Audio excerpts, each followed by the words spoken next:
ونستعينه ونستغفره ونتوب إليه ونعوذ بالله من شرور أنفسنا ومن سيئات أعمالنا من يهده الله فلا مضل له ومن يضلله فلا هادي له وأشهد أن لا إله إلا الله وحده لا شريك له وأشهد أن محمدا عبده ورسوله قال الله عز وجل في كتاب العزيز بعد أعوذ بالله من الشيطان الرجيم بسم الله الرحمن الرحيم ظهر الفساد في البر والبحر بما كسبت أيدي الناس ليذيقهم بعض الذي عملوا لعلهم يرجعون أما بعد falënderimet dhe ladhrimet I takojnë vetëm Allahut Azza wa Jall. Salavatet dhe salamat I dërgoj Muhammedit sallallahu alaihi wasallam. Paqja dhe mëshira Allahut Azza wa Jall qoftë mbi të, mbi familjen e tij, mbi shokët e tij sinqer besnik dhe mbi të gjithë ata që e pasojnë deri ditën e gjykimit. Allahu Azza wa Jall e ka krijuar njeriu në formën më të bukur, më të përsosur. Zoti dha insanit mendje logjik të shëndosh, me ditë çka fol, me ditë çka mendon dhe çka vepron.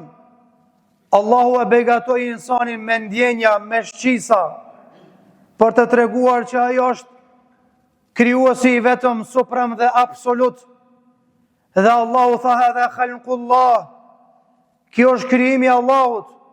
Fatabarakallahu ahsanul khaliqin. I lartë madhruar është Allahu Azza wa Jall, sa krijues gjigant dhe I përsosur o Zoti Xhelal Ala. Mirë po megjithatë, krijesa insan shpesher din mu bo krijesë e çuditshme, çohet pesh dhe në emër të emancipimit, në emër të zhvillimit dhe avancimit, e bën të kundërtën të cilën Allahu ka kërkuar prej tij ta bëjë. Zoti Xhelal Ala thot: ne e krijuam njeriu si me këmbës në tokë.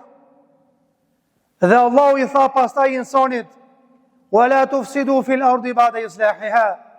Mos krijoni fesad në tokë, çrregullime, pasi që Allahu ato I vendoi në vendin e duhur. Pastaj Allahu tha: "Dhahara al-fasadu fil barri wal bahr." Është përhap paturpsia, hallakama, fesadin, tokë dhe ndeti, bima kasabat aydin nas, për shkak punëve që I kanë bërë njerëzit.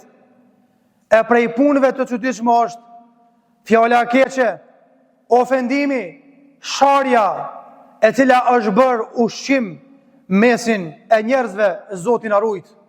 Njerëzit shahen, ofendohen për pak edhe për shumë, saqë kemi ardhur në atë pozitë, në atë gradë të çuditshme, kur e nervozon diçka e vladi babën, baba e shan e vladit me plot zemër dhe plot gojë, çka t'i vjen në gojë.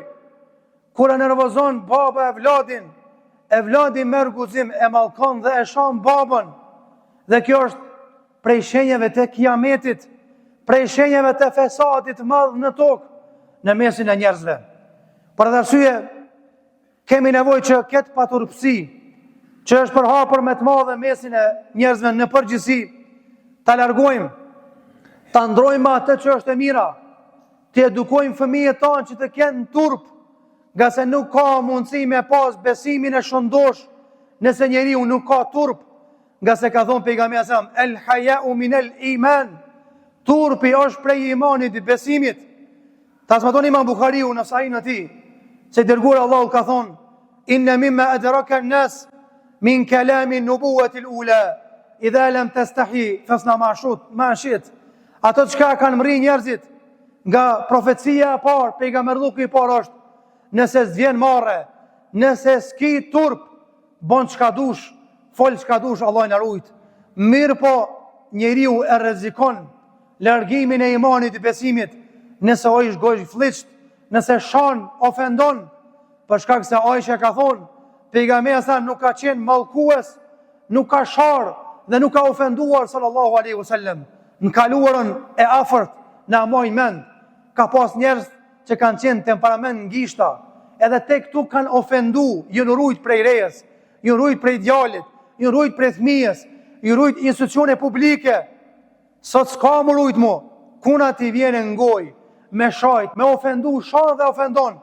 Kjo nuk është rruga islame, rrezikohet imani, nga se të zmaton Imam Hakimi, në Mustadreku në ti hadithin që ka saksu Shejh Albani, se pejgamberi sallallahu alaihi wasallam ka thonë, imani edhe turpi jonë bashk, nëse largohet njëra, largohet tjetra. Andaj ti që ki defekt në turp, zvjen marrë me shajt, për pak e për shumë, dhije që ki defekt në besim, andaj përmisoje defektin besim, për ta përmisu pastaj defektin në moral edhe në fjallë.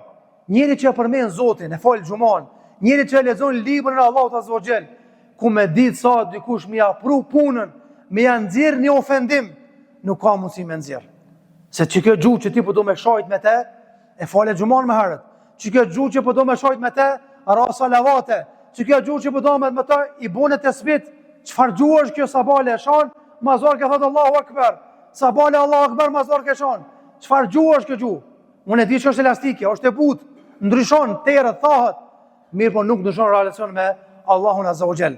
Gjithashtu ka thonë pejgamberi alayhi salatu wasalam, nuk do përhapet, nuk do të vjene kiameti, derisa të përhapen fjalët e dyta mesin e njerëzve.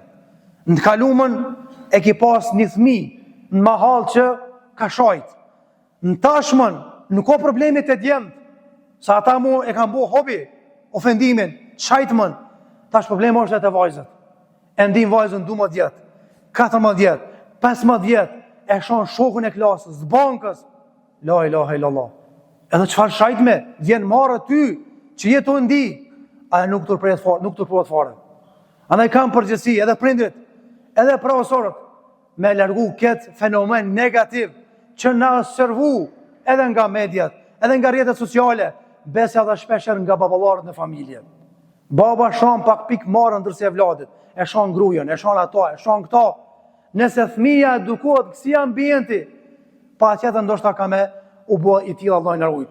Edhe fundit të ndëruar xhamat, ka thonë pejgamberi alayhis salam në hadithin që ka shënu Imam Tirmidhiu në sunën e tij, thotë i dërguari i Allahut, Allahu nuk do ta shkatrojë një popull derisa të përhapen 5 gjëra.